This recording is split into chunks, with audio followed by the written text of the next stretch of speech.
Kapag, ano gagawin mo kapag kinulam ka? Aba, ganito lang yan, no? Humarap ka sa salamin. Oops! Toothpick! Ganyan. For sure, matatakot kang kulamin. Alam mo kung bakit? Nakonsensya kasi wala ka ng pagkain kundi kukuro-kuko, di ba? Ay nako, yung mga taong nanggigigil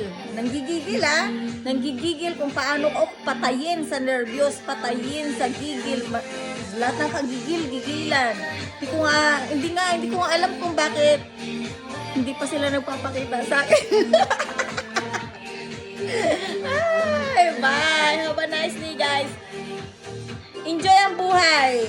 Habang may buhay at hininga, enjoy lang. Kasi alam mo naman kapag wala ka ng hininga, di ba?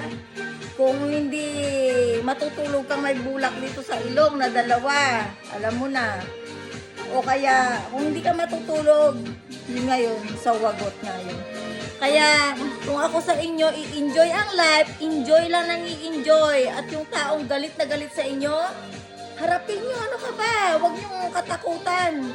Sa totoo lang sila ang nagtatago, hindi ikaw. Takot na takot makita ang beauty mo. Alam mo kung bakit? Kasi hindi kanila kayang patayin harap-harapan. Kaya kanilang patayin patalikod, hindi sa harap. Kaya sino kayo natalo? Ako?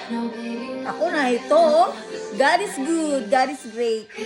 I'm still alive and still kicking. Alam mo, ay, ang saya-saya ko. Nakita ko ang anak ko. Thank you nga pala sa mga taong binigyan ako ng chance para makita ko ang anak ko. Thank you, Lord. Thank you to all of them. Yun lang. Bye! Have a nice day, guys. Have a nice evening pala. It's evening already in Denmark. I know that it's the middle of the night in the Philippines.